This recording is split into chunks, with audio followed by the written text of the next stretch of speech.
At this point in time, we're pretty far into the NBA offseason. Free agency opened over a month ago, and while the majority of the players on the market have already found new homes, there are still surprisingly quite a few players left that can definitely still produce on an NBA team.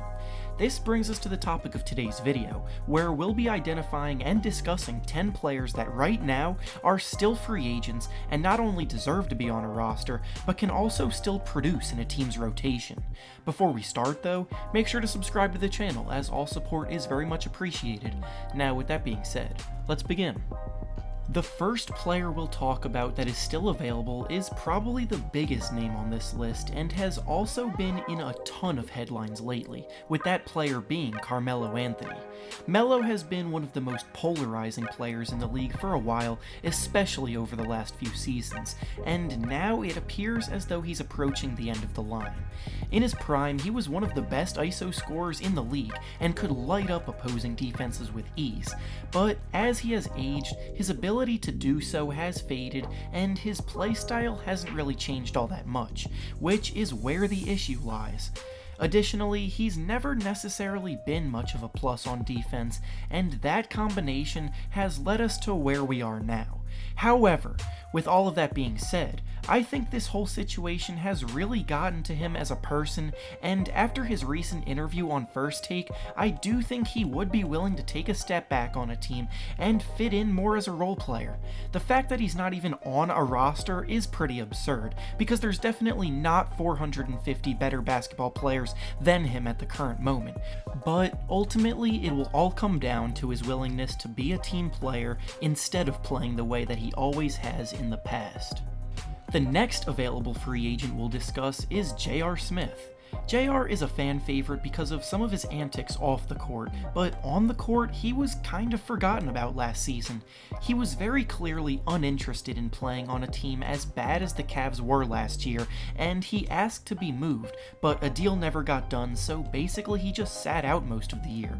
Now on the open market, I'm shocked he hasn't been picked up by anyone because as far as role players off the bench go, JR brings a lot of the things that teams tend to want. 2 years ago when he was still invested, he shot 38% from 3 on about 5 attempts per game, which is very good for someone whose primary role is to space the floor and spot up. He also doesn't lack confidence and can heat up in a hurry, so you would think that there would be at least one team out there, especially contenders, interested in a potential spark off the bench like him. Training camp is still a ways away, so he has time to get signed, and I definitely expect to see him in a team's camp come the fall. The next player we'll discuss on the market is Jamal Crawford, who in his prime was a multiple-time 6th Man of the Year winner. Nowadays though, he's 19 years deep into his career and still wants to play a 20th season. His game is nowhere near what it once was, and he's a pretty big negative on defense, so out of everyone on this list, I do understand why the interest isn't quite there for Crawford. However, I do think that he could still be a very valuable player to a young team. Teams with young, inexperienced players need veterans in their locker room to show them the ins and outs of the league and help them along the way, and everywhere Crawford has been, his teammates have always had rave reviews of him as a person. Giving him a spot on the roster to be on the end of the bench and mentor the young guys would be a pretty good investment for some of the tanking teams in my opinion, as I think Crawford has a lot of knowledge to give. Up next on this list, we'll discuss Jeremy Lin. Lin has also been in the news recently, but for more sad reasons than anything else. He feels as though the league has given up on him, and I can't help but to agree, especially after how rough and disappointing his last 3 seasons have been. 3 years ago, he was in and out of the lineup because of injuries, then the next year he suffered a season-ending injury in the very first game of the season, and then last year he was having a decent season down in Atlanta before he got traded to the Raptors, and after the trade he basically had no role on the team. Do I fault teams for worrying about his health issues and how they have probably affected his game? No. But do I feel bad for Lin nonetheless? Of course. When healthy, he's still been a nice backup point guard on the teams that he's been on, and once again, I do not think that there are 450 better players than him in the league right now, so I'm definitely rooting for him to get another chance because he's always worked so hard to get back on the court after his injuries, and it would be so sad to see Linsanity end so prematurely because of it. The next player we'll discuss is the oldest player in the league, Vince Carter, who would be going into his 22nd season this year. Carter's a legend in the game, and while his prime made him known for being a phenomenal athlete, he's really molded his game well as he's aged, so that he doesn't have to rely on his athleticism to succeed anymore.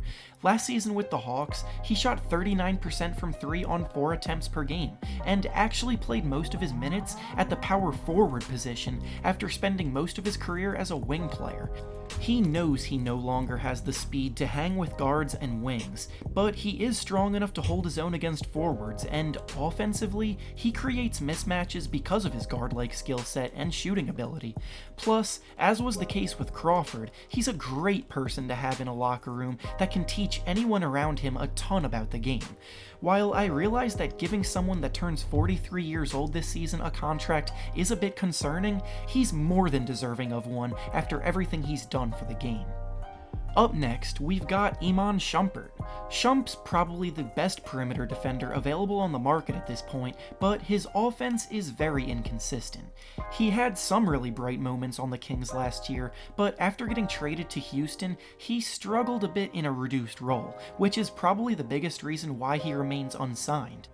At this point in his career, no team will be giving him a spot in the starting lineup, or even as a sixth man, which he's just going to have to accept. He's just not good enough as a shot creator or initiator for a team to trust him as such at this point, but if he's willing to fully buy into the role of spotting up and playing defense, then a team could find a steal in him for next year.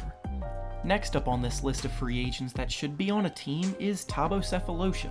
Sefolosha used to struggle as a shooter for most of his career, but over the past few seasons has shown tremendous improvement in that regard and has turned his three-point shot into a useful part of his game. Combine that with the fact that he's always been an above-average defender on the perimeter, and he could be a very useful member of a playoff team's rotation. He is 35 years old though, which hurts his case, but giving him a one-year deal would likely bring good value to whoever takes a chance on him, and they wouldn't have to rely on him being a part of their long-term future either. Up next on this list is Joakim Noah. After a horrendous stint in New York where he was paid a max contract to contribute essentially nothing, he came back last season in Memphis and showed he could still play good minutes off a bench for the team. He still plays tough defense, is a very good passer for a big man, and is an infectious leader in the locker room. Big men that play good defense are incredibly important in today's era, especially come playoff time, because teams will look to exploit you in space if you can't hold your own. Noah has the ideal skill set to spell starting centers for brief stretches, as well as boost team chemistry, so throwing a veteran's minimum at him could go a long way for a team this year. Next up on this list, we have Kenneth Faried. Faried's career was looking like it was on the brink last year, but getting traded to the Rockets changed everything for him. He fit perfectly into the playstyle of the team and benefited greatly from having a playmaker like Harden operating the pick and roll with him. He averaged 13 points and 8 rebounds off the bench on the Rockets while shooting 59% from the field, and still has a ton of energy and bounce that once earned him the nickname of the Manimal. He played most of his career at power forward, which is why he started to struggle as the game evolved, but moving forward as a center, he can still be a highly productive player that brings high energy and very good rebounding. Lastly, the 10th and final player we'll discuss in this video is Quincy Pondexter. Pondexter is another victim of the injury bug, as he really has struggled to stay on the floor over the past few seasons. When healthy, he was a very ideal role player teams value because of the fact that he's a long and capable defender that knocks down open shots, but staying on the court has not been easy for him. I expect a team to take a chance on him without high expectations, because while it wouldn't be smart to sign him expecting him to be a contributor, there is a chance that he can become one if he stays healthy and be a nice little surprise for someone. And with that being said, that's all I have for you today. Make sure to like the video and subscribe to the channel if you're new. Thanks for watching, and I'll see you all next time.